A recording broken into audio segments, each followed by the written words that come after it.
തീർച്ചയായിട്ടും വളരെ കാലമായുള്ള ആഗ്രഹമായിരുന്നു. എൻ്റെ നൃത്ത ജീവിതത്തിലെ ഏറ്റവും പ്രധാനപ്പെട്ട ഒരു വേദിയായിട്ടാണ് കലാകാരൻ എന്നുള്ള രീതിയിലും കേരളത്തിൻ്റെ കലാരൂപം മോഹിനിയാട്ടത്തിന് സമ്മാനിച്ച, അല്ലെങ്കിൽ മോഹിനിയാട്ടം എന്ന കലാരൂപം കേരളത്തിന് സമ്മാനിച്ച മഹാകവി വള്ളത്തോളിൻ്റെ ഈ സ്വപ്നഭൂമിയിൽ ഒരു പുരുഷനായി നിന്നുകൊണ്ട്, അല്ലെങ്കിൽ അദ്ദേഹത്തിൻ്റെ ഈ അപ്പോൾ ഏറെ വിവാദമായിരിക്കുന്നൊരു വാക്കാണ് മോഹിനി അല്ലെങ്കിൽ മോഹിനിയാട്ടം. അദ്ദേഹം വിഭാവനം ചെയ്തത് കൈരളി നൃത്തം എന്ന ലിംഗവിവേചനം പോലും ഇല്ലാത്തൊരു നൃത്തരൂപമാണ്. ആ നൃത്തരൂപത്തിൻ്റെ പേര് അങ്ങനെ തന്നെയായി തീരണമെന്ന് ഏറ്റവും നന്നായി ആഗ്രഹിക്കുന്നു. അതുകൊണ്ട് തന്നെയാണ് എൻ്റെ ഒരു ഗവേഷണ പ്രബന്ധം ഈ രീതിയിൽ ഇവിടെ അവതരിപ്പിച്ച് 2017 മോഹിനിയാട്ടത്തിൻ്റെ പുരുഷരംഗാവതരണം, അത് ആട്ടത്തിലെ ആൺവഴികൾ എന്ന വിഷയത്തിൽ ഡോക്ടർ NK ഗീത ടീച്ചറുടെ കീഴിൽ ഇതേ കൂത്തമ്പലത്തിൽ നിന്നും PhD അനുവദിച്ച് തന്നത്. അപ്പോൾ അവിടെ ഇത്രയും കാലത്തിന് ശേഷം എനിക്ക് തോന്നുന്നു കലാമണ്ഡലത്തിൽ പഠിക്കാൻ വന്നത് 2007 മുതൽ 2017 വരെയാണ്. അതിനു മുന്നും മോഹിനിയാട്ടം എന്ന രീതിയിൽ കലാമണ്ഡലത്തിന് വെളിയിലായിരുന്നു. ഇവിടുത്തെ പ്രാക്ടിക്കൽ ക്ലാസ്സുകളിലെല്ലാം ഞാൻ ഉണ്ടായിരുന്നത് പ്രധാനമായിട്ടും അക്കാദമിക വിഷയങ്ങളിലായിരുന്നു, അതായത് PhD MPhil. അപ്പോൾ ഇവിടെ അതിന് ഇത്രയും കാലങ്ങൾക്ക് ശേഷം ഇവിടെ ഒരു നൃത്തരൂപം ഇങ്ങനെ അവതരിപ്പിക്കാൻ കഴിഞ്ഞതിൽ അങ്ങേയറ്റം സന്തോഷവാനാണ്. ഇല്ല, ഇപ്പോൾ പഠിക്കകത്തായിട്ടുണ്ട്. ഇന്നേക്ക് ഏകദേശം പഠിക്കകത്തായിട്ടുണ്ട്. ഇനി എന്തായാലും എനിക്ക് തോന്നുന്നു ഇതൊരു പുരോഗമനത്തിൻ്റെ പാതയിലേക്ക് നീങ്ങും. തീർച്ചയായിട്ടും ആൺകുട്ടികളെ ഈ രംഗത്തേക്ക് വരും. അതിനുവേണ്ടിയാണ് ഇവിടുത്തെ വിദ്യാർത്ഥി യൂണിയൻ ഇങ്ങനെയൊരു ചുമതല ഉണ്ടാക്കിയെടുത്തത്. അതുകൊണ്ട് യൂണിയനോട് ഞാൻ നന്ദി പറയുന്നു ഈ അവസരത്തിൽ. അതുകൊണ്ട് ഇനി മോഹിനിയാട്ടക്കാർ അല്ലെങ്കിൽ കൈരളി നൃത്തം അല്ലെങ്കിൽ കേരളത്തിൻ്റെ കല പഠിക്കാൻ ഒരു വിവേചനമില്ലാതെ തീർച്ചയായിട്ടും കലാമണ്ഡലത്തിലെ വാതിലുകൾ തുറക്കപ്പെടുമെന്ന് തന്നെയാണ്. നിങ്ങളുടെ എല്ലാം പ്രോത്സാഹനം കൊണ്ടുകൂടിയാണ് ഞാൻ ഇവിടം വരെ എത്തി നിൽക്കുന്നത്. അത് ഇനി ഉണ്ടാവുമെന്ന് പ്രതീക്ഷിക്കുന്നു. എന്തോ ആദ്യം നൃത്തപ്രധാനമായിട്ടുള്ള ഇനമായിരുന്നു മോഹിനിയാട്ടത്തിൻ്റെ സാധാരണ സങ്കേതങ്ങൾ അല്ലെങ്കിൽ അടവുകൾ കോർത്തിണക്കിക്കൊണ്ടുള്ള നൃത്തരൂപമായിരുന്നു. അതിൻ്റെ അവസാനം ഗണപതി സ്തുതിയായിരുന്നു ചെയ്തത്. രണ്ടാമത്തെ ഇനം മന്ദാരി രാഗത്തിലുള്ള രാവണൻ എന്ന പറയുന്ന കഥാപാത്രം. സാധാരണ മോഹിനിയാട്ടത്തിൽ സ്ത്രീ കേന്ദ്രീകൃത കഥാപാത്രങ്ങളാണ് ഉണ്ടാവാറുള്ളത്.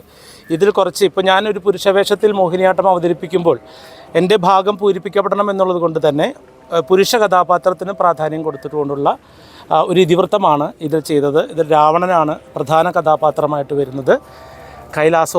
കൈലാസം എടുത്ത് അമ്മാനമാടുമ്പോൾ അദ്ദേഹത്തിൻ്റെ അല്ലെങ്കിൽ രാവണൻ്റെ കൈകൾ മലയിലടിയിൽ പോവുകയും ശിവൻ ഇതറിഞ്ഞ് തൻ്റെ പെരുവിരലാൽ കൈലാസത്തെ അമർത്തി പിടിക്കുമ്പോൾ അതിനകത്ത് പോയ കൈകളില്ലാത്തത് കൊണ്ട് തന്നെ അദ്ദേഹം കലാപ്രിയനായിട്ടുള്ള ഭഗവാൻ, നൃത്തദേവനായിട്ടുള്ള ദേവനെ അല്ലെങ്കിൽ ശിവനെ തൻ്റെ കുടൽമാല വീണയായി മീട്ടിക്കൊണ്ട് പ്രസാദിപ്പിച്ച് ചന്ദ്രഹാസം വാങ്ങുന്ന കഥയാണ് പ്രധാന ഇതിവൃത്തമായിട്ട് കഥയിൽ അവതരിപ്പിച്ചത്. അവസാനം രാമൻ്റെ ബാണമേറ്റ് മോക്ഷത്തിലേക്ക് പോകുന്ന കഥയായിരുന്നു. രണ്ടാമത്തെ മോഹിനിയാട്ടത്തിൻ്റെ അതിപ്രധാനമായ ഇനമായ വർണ്ണമായിരുന്നു ചെയ്തത്. മൂന്നാമത്തെ ഇനം ഒരു കീർത്തനമായിരുന്നു, പിപരേ രാമരസം. അതിൽ രത്നാകരൻ എന്ന രാക്ഷസൻ വാത്മീകിയാകുന്ന കഥയും അതുപോലെ ജഡായു തൻ്റെ കൊക്കും നഖവും ഉപയോഗിച്ച് രാവണനെ നേരിടുകയും രാവണൻ്റെ വാളുകൊണ്ട് ചിറകറ്റു വീണ ജഡായു ശ്രീരാമനെ കണ്ട് തൻ്റെ സന്ദേശം അറിയിച്ച് മോക്ഷത്തിലേക്ക് പോകുന്നു. അതിൻ്റെ മൂന്നാം പാദത്തിൽ ഹനുമാൻ തൻ്റെ ഭക്തനായ അല്ലെങ്കിൽ തൻ്റെ ഹൃദയത്തിൽ സൂക്ഷിച്ചിരിക്കുന്ന ശ്രീരാമനെ ദർശിക്കുന്ന അല്ലെങ്കിൽ ദർശനം കൊടുക്കുന്ന കഥയാണ് പിപരേ രാമരസം എന്ന കീർത്തനത്തിൽ അവതരിപ്പിച്ചത്. ഇങ്ങനെ 3 ഇനമാണ് ഇന്നിവിടെ അവതരിപ്പിച്ചത്. ഈ നൃത്ത ഇനങ്ങളെല്ലാം ചിട്ട ചെയ്തത്, നൃത്ത സംവിധാനം ചെയ്തത് ഞാൻ തന്നെയായിരുന്നു. അടുത്ത അക്കാദമിക് ഇയറിലെ ആൺകുട്ടികൾ അഡ്മിഷൻ എടുക്കുമെന്ന് തോന്നുന്നുണ്ടോ? തീർച്ചയായിട്ടും നമുക്ക് എല്ലാവർക്കും കൂടി അതിനുള്ള പ്രയത്നം എടുക്കണമെന്നാണ് കേരളത്തിലെ മാധ്യമങ്ങളോടും അതുപോലെ തന്നെ സാംസ്കാരിക കലാരംഗത്തുള്ള എല്ലാ അഭ്യുദയകാംക്ഷികളോടും നർത്തകരോടും എനിക്ക് പറയാനുള്ളത്. കാരണം ആധുനിക സമൂഹം അല്ലെങ്കിൽ നമ്മുടെ സാക്ഷര കേരളം ഇത്രയും വളർന്നിട്ടും ഇത്തരത്തിലുള്ള വിവേചനം ഉണ്ടാവാൻ പാടില്ല എന്നുള്ളതാണ് ഇന്നത്തെ അല്ലെങ്കിൽ നമ്മുടെ ഈ പ്രശ്നവുമായി ബന്ധപ്പെട്ടുള്ള എല്ലാം മുക്കിലും മൂലയിൽ നിന്നും ഉയർന്നു വരുന്ന ശബ്ദം. അതിൽ ചില പാരമ്പര്യ വിശ്വാസികളായിട്ടുള്ള ആളുകൾ അത് എല്ലാ കാലത്തും ഉണ്ടാവുമല്ലോ, എല്ലാ വിഷയത്തിലും ഉണ്ടാവും. എന്നാൽ ആധുനിക കലാരൂപം അല്ലെങ്കിൽ നമുക്കറിയാം ഭാരതത്തിലെ മറ്റെല്ലാ കലാരൂപങ്ങളും ഇത്തരത്തിൽ തന്നെ സ്ത്രീകൾ ചെയ്തിരുന്ന കലാരൂപങ്ങളുണ്ടായിരുന്നു.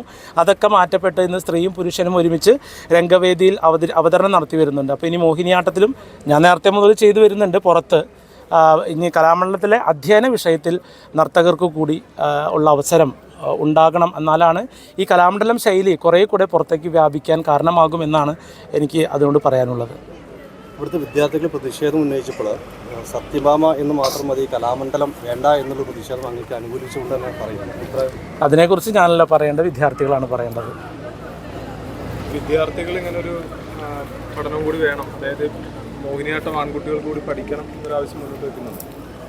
ഇക്കൊല്ലം ഇവിടെ തീർച്ചയായിട്ടും ഇക്കൊല്ലം ഞങ്ങൾ അപ്രോച്ച് ചെയ്തിട്ടുണ്ട് ഓഫീസുകാരുമായിട്ട്. അവർ പറഞ്ഞിരിക്കുന്നത് അടുത്ത അധ്യയന വർഷം മുതൽ മോഹിനിയാട്ടത്തിൽ ആൺകുട്ടികൾക്കും പഠിക്കാവുന്നതാണ്. അത് നിലവിൽ വരട്ടെ എന്ന്, അഥവാ അത് വന്നില്ലെങ്കിൽ ഞങ്ങൾ അതിനെതിരായിട്ട് വരാനായിട്ടുള്ള നടപടികൾ അനുസരിക്കുന്നു. Thank you so much. എല്ലാ പ്രോത്സാഹനങ്ങൾക്കും നന്ദി.